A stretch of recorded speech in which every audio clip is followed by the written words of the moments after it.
Hello everyone, welcome back to my channel Arunia canvas. আজকে তোমাদের সাথে শেয়ার করব viral surprise gift box idea. তো ভিডিওটা শেষ পর্যন্ত দেখতে থাকো। তো এটার জন্য আমার লাগছে একটা ব্রাউন কালার পেপার, কাঁচি, স্কেল, পেন্সিল, তার সাথে লাগছে একটা হোয়াইট A4 সাইজ পেজ এবং মেন যেটা একটা টিস্যু পেপার। তো তোমরা দেখতেই পাচ্ছ, ফার্স্টে আমি ব্রাউন কালার পেপারটার ওপর স্কেল আর পেন্সিলের সাহায্যে কিছু মার্ক করে নিয়েছি।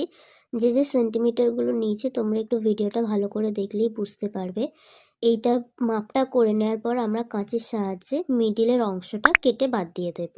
এরপর হোয়াইট কালার A4 সাইজ পেজে আমরা কিছু ছবি আর তার সাথে লেখা অ্যাড করে নেব। আমি এখানে হ্যাপি নিউ ইয়ার লিখছি, যেহেতু সামনেই নিউ ইয়ার আসছে। তোমরা এখানে হ্যাপি বার্থডে বা সিক্রেট কোনো মেসেজও লিখতে পারো। এই অংশটিকে এবার আঠার সাহায্যে আমরা ব্রাউন কালার পেপারের সাথে জুড়ে নেব এবং টিস্যু পেপারটাকে মাপ মতো কেটে নিয়ে এই বক্সের ফাঁকা অংশটার সাথে জুড়ে নেব। ভাঁজগুলো বরাবর পেপারটিকে জুড়ে নিলে আমাদের বক্স তৈরি। এরপর একটা রেড হার্ট জুড়ে নিলাম। এরপর আমাদের লাগছে একটা দেশলাই বাক্স। গোটা বাক্সটা লাগবে না, লাগবে আমাদের শুধু বারুদের অংশটা। এই বারুদের অংশটা কেটে নিয়ে আমরা আঠার সাহায্যে বাক্সে লাগিয়ে দিলাম আর তার সাথে রাখলাম একটা দেশলাই কাঠিও। ব্যাস, তৈরি হয়ে গেল আমাদের সারপ্রাইজ গিফট বক্স।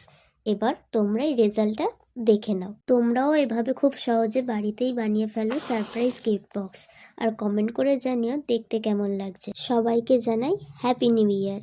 নতুন বছর খুব ভালো কাটুক। ভিডিওটি ভালো লাগলে অবশ্যই চ্যানেলটিকে সাবস্ক্রাইব করে রেখো। Thanks for watching. দেখা হচ্ছে নেক্সট ভিডিওতে।